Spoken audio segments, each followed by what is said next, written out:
Welcome to Shyamla's vibes. ఈరోజు topic ఏంటో తెలుసా అండి?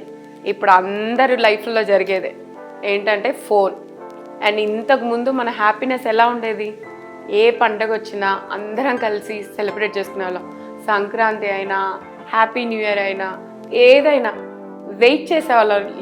ఎప్పుడెప్పుడు వస్తుందా పండగ, మనం అందరం సెలబ్రేట్ చేసుకోవాలి. అందరం కలిసి మూవీ చూసేవాళ్ళం. నైట్ అంతా మెలుకొని మూవీస్ చూసేవాళ్ళం. ఫుడ్ అందరూ వండుకొని ఒక దగ్గర కూర్చొని తినేవాళ్ళం. ఆ బ్యూటిఫుల్ మూమెంట్స్ అన్నీ ఇప్పుడు మిస్ అవుతున్నాయి అనిపిస్తుంది బికాజ్ ఆఫ్ ఫోన్.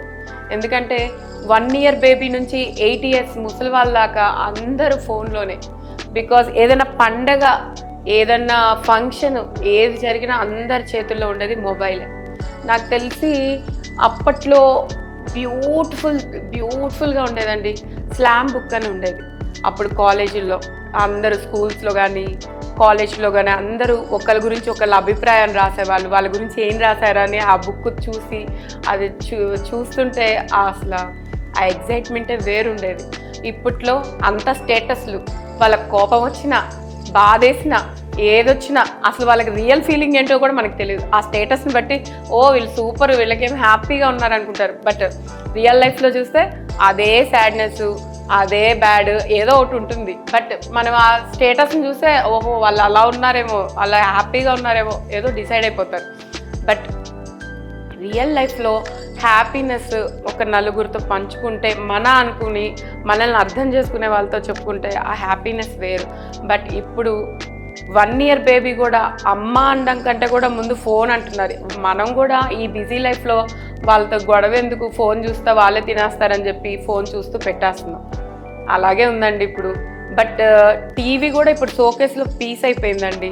అప్పుడప్పుడు దుమ్ము దులుపుకోవడానికి షోకేస్లో ఒక పీస్ లాగా కనిపిస్తుంది, కానీ టీవీ కూడా ఎవరు చూడట్లా, అందరూ మొబైల్లోనే. మొత్తం నాకు ఇంకా ఫ్యూచర్ జనరేషన్ మొత్తం ఇంకా ఫోనే. ఆల్రెడీ ఆల్మోస్ట్ 80-90% మొబైల్ మహమ్మారి వచ్చేసింది మన లైఫ్లోకి. బట్ నేను అనేది ఏంటంటే, అప్పట్లో ఉన్న సంతోషం, అప్పట్లో ఫుడ్ కోసం వెయిట్ చేసేవాళ్ళం. ఆ పండగ రోజు అప్పుడే మనకు ఆ రసం చేసిన, ఆలు ఫ్రై చేసిన, చికెన్ చేసిన, బిర్యానీ చేసిన, ఎప్పుడో ఒక్కసారి చేస్తే దానికి విలువ తెలిసేది. ఇప్పుడు స్విగ్గీలో, ఆన్లైన్లో ఏది కావాలంటే అది ఆర్డర్ పెట్టేస్తాం. అది కూడా వాళ్ళకి నచ్చట్లా, బోర్ కొట్టేస్తుంది. ఇంకా కొత్త ఐటెం కావాలంటారు, ఇంకా ఏదో కావాలంటారు. మనం యాక్చువల్లీ అందరూ అంతే, పిల్లలే కాదు మనం కూడా అంతే. బట్ మనం అవి చూసి వచ్చాం కాబట్టి మనం కొంచెం బ్యాలెన్సింగ్గా ఉంటున్నాం. బట్ ఇప్పుడు జెన్జీ కిడ్స్ మటుకు అలా లేరు, వాళ్ళకి ఇంకా ఏదో కావాలని ఉంటుంది. బట్ అందరూ మన అమ్మమ్మలు వాళ్ళు కూడా ఇప్పుడు ఫోన్లో ఎడిక్షన్ అయిపోయారండి.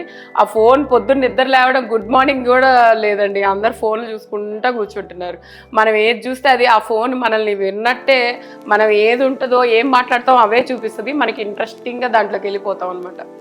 నాకు తెలిసి ఈ రోజు కాకపోయినా మధ్యలో ఈ పండగలప్పుడు, ఈ చిన్న చిన్న అకేషన్స్ అప్పుడన్నా అందరం ఒకరికొకరు మాట్లాడుకుంటూ సంతోషాలను పంచుకుంటూ ఉంటే బాగుంటుందని నాకు అనిపిస్తుంది.